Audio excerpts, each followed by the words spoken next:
Guys, magbablog tayo ngayon. Meron tayo ditong troubleshoot na ventilador sa ating kapitbahay. So, hindi pa natin ito ginagalaw at all. So, ang dumi, mamaya natin linisin pagka okay na siya. Tanggalin natin sa lamesa. Ito lang ang ating gamitin. Ito lang ang ating i-check. Wala doon sa kuryente. So, hindi talaga siya pumapalo. So, troubleshoot natin to. Manood lang kayo para matuto kayo kung ano ang unang mga updates. So, pag sinaksak mo, wala talaga siya. So, at ang pihit mo, wala. So, pag wala, yung lagi kong sinasabi, ang una natin i-check ay yung plug. No, kasi minsan yung plug napuputo lang yan. Minsan kailangan lang natin siyang kumapit na yung kumapit na yung kanyang wala. So ito yan, narito. So karugtong ng plug narito. Check natin. Natin kung ibang tools natin. So ngayon, alisin natin ito. Una nating check ay ang plug. Okay, so alisin natin.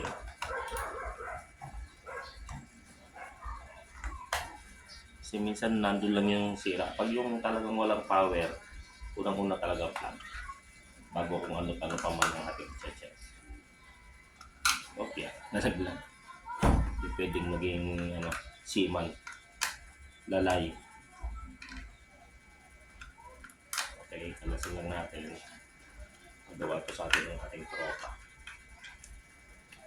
Kaya kung makikita mo, hindi naman tayo baka mawala yung wire, yung tornilyo. So plug muna natin i-check, di ba? Sabi ko, gamit tayo nitong analog na lang para madali.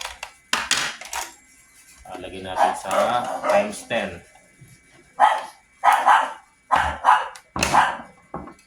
Then, asan yung pasipol sa aso? Then, yung pasipol sa aso. Okay, so test muna natin yung plug. Pwede mong yan, lampasan. Tapos ito muna yung isa, yung nakakabit doon sa switch. Buo, magana.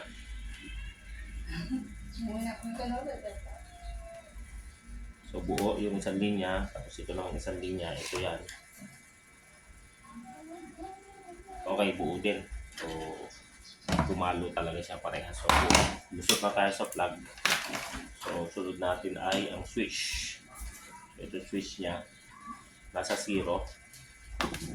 So, ito yung common galing sa plug ng punta sa switch. Check natin dito and then tapat natin isa-isa. Sabayin mo nga yan. Number 1, pag ito pumalo, buo ang switch. Okay, so kung makikita, kita ba? So number 1, pumalo, di ba? Buo ang switch. Number 2, pumalo, buo. So hanggang 3, buo yan. Okay, buo na sa switch. So ngayon, ang susunod natin i-check ay papunta na dito sa motor. So, ito yung common ng motor, yung nandoon sa isang plug. Tanggalin natin ito. Checkin natin yan isa-isa kung may palo. No? So, ito, i-check natin dito sa 1, 2, 3. So, walang palo, wala. Okay, so pagka ganyan, na-check nyo na yung plug, na-check nyo na yung switch, and then, yung common ng motor, chinek dito sa kada nito. Ang una nyo i-check, ito na yung sinasabi ng mga nagbablog na thermal fuse. So, posible thermal fuse ang nagisira nito, no? Siguro sa katagalan, minute ng sobra, kaya nabasag yung thermal fuse. So, para ma-check natin yung thermal fuse, buksan natin dito. Okay, so tanggalin natin ito rin. And then, tanggalin natin ito, kanyang sa tapos ito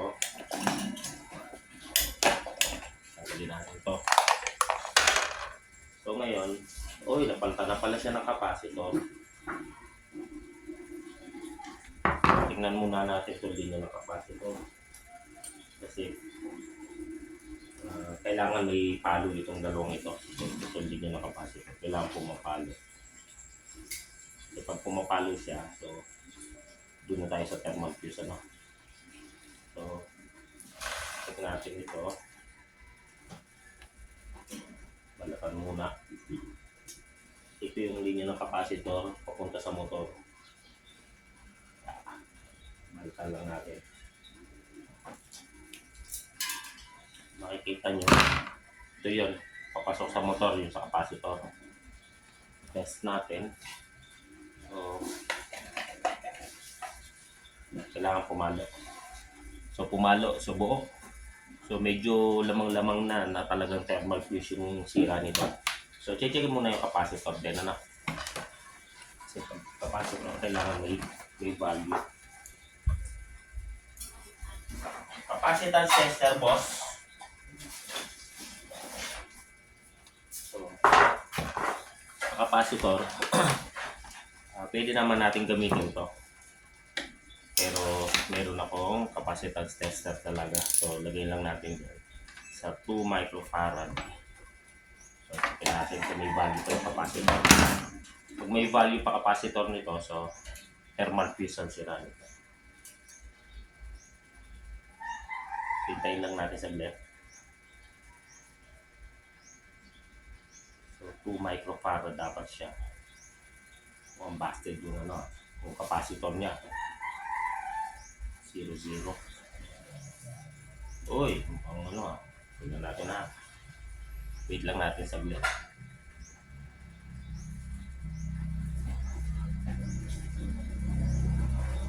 Okay, so may problema din yung capacitor niya, nasira na.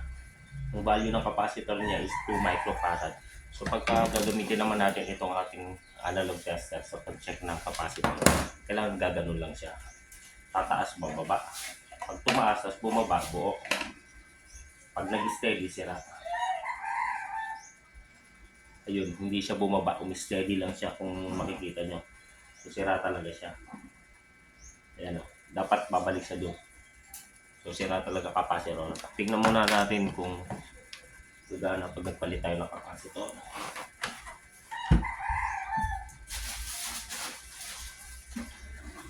Where are my capacitors?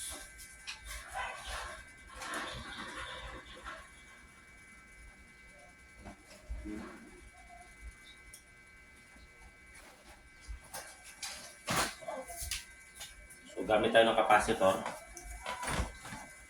Palitan natin. Tingnan natin kung aanda siya. Ito, bago to. Kasi pagka din ang capacitor, isa din niya sa dahilan kung bakit ayaw mandar. Kung mayroon pa siyang may value pa siya, kaya pa niyang umandar. Pero kung wala na siya, ayun, kaya ayaw na talaga umandar. Kasi parang may continuity yan sa loob eh. Check lang natin. Pero possible na umandar to. Possible, but not sure, no? Pero yun lang yung mga checkin mo. Una, plug. Pangalawa, yung switch. And then yung motor. Yung wire ng common. Tapos yung tatlong wire ng speed. Pag walang palo, medyo pwede nyo nang isipin ang isa sa sira ay thermal fuse. Pero check nyo pa rin yung capacitor. So, sa capacitor, pag ito'y umandar, capacitor lamang yung sira. Pagka hindi, thermal fuse. No? So, check natin ang Okay, so nasira na rin talaga yung thermal fuse niya, which is tama yung ating unang diagnosis. Sira ang thermal fuse. So ngayon, madali lang naman i-bypass ito, no? So, pag-bypass ng capacitor, so, hanapin lang natin yung pag-bypass ng capacitor, hanapin lang natin yung common ng motor. So, ano bang common ng motor? So ito, diba? Teka lang, baka nakasaksak pa yan. Nakakuryente na. Hindi na, okay. So ang common ng motor ito, so hanapin mo lang sa dito sa taas. So yung common ng motor, meron naman tayong thermal fuse. Ito na guys yung karugtong nung ginagawa natin kanina. So na-check na natin na sira din yung kanyang capacitor. So ngayon, sabi ko sa inyo, pagka thermal fuse, pwede pa natin gawin yan. Papalitan lang natin yung thermal fuse. Pero paano nga ba natin malalaman kung nasan yung thermal fuse? So yung thermal fuse, base sa sabi ko kanina, yung common ng motor. So laging makikita nyo yung linya ng isang plug papunta sa motor. Iyon ang dumugtong sa thermal fuse. Kung mapapansin nyo, ito yan. Yan. So ito pumasok sa thermal fuse. Tapos dapat iyan ay, kung iyan ay buo, ang kuryente ay tatawid papunta roon. So ngayon, chinek ko na yan na busted na. Pinutol ko na eh. So chinek ko na yan, talagang wala na continuity. So ibig sabihin busted na or sira na yung thermal fuse. Kaya kinat ko. So ngayon ganito lang pag-bypass niyan. So ipapakita ko lang muna sa inyo kung paano i-connecta. May thermal fuse ako. Teka lang, kukuha lang ako, no? Saglit lang. Okay guys, ito yung thermal fuse, hindi makita sa camera. So dito yan, pinutol ko na. So ang value niya is 115 degrees Celsius. Okay, 2 amperes.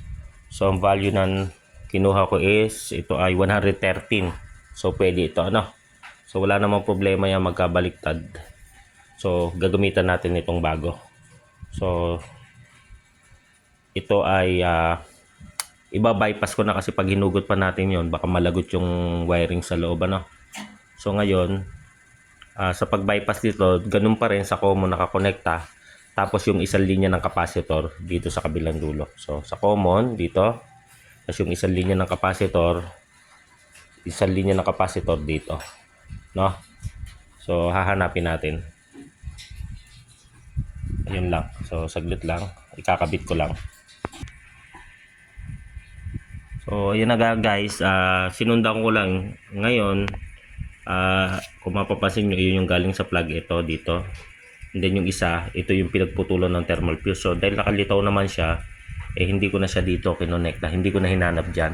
So sinunod ko lang kung saan siya naputol, ano? So ganun lang. So ngayon, tetestingin natin, ikakabit ko lang yung capacitor, tapos sasaksak natin, tetestingin natin. So ayan na guys, for the demo muna. Ayan. So ayan na yun, thermal fuse buhat sa plug.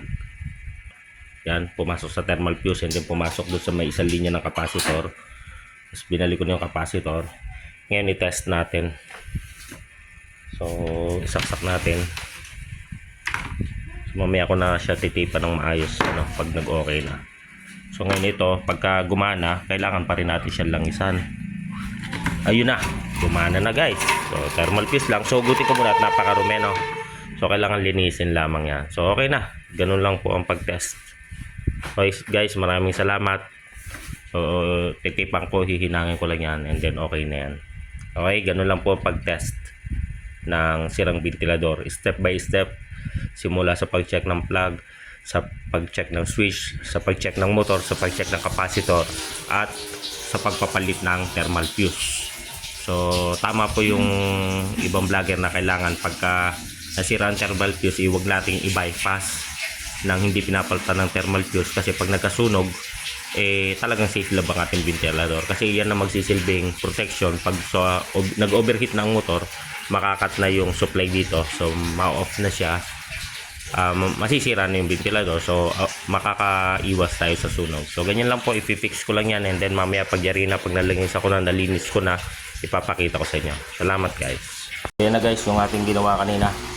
So again, pagka walang ayaw mabuhay ng ventilador, ayaw talaga, unang check plug, pangalawa yung switch, pangatlo yung motor, yung capacitor.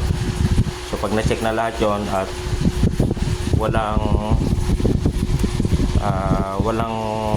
continuity buhat sa common papunta sa mga speed ng motor, ang nasira doon ay thermal fuse. So pinalitan natin to ng thermal fuse at ng capacitor. Okay na siya.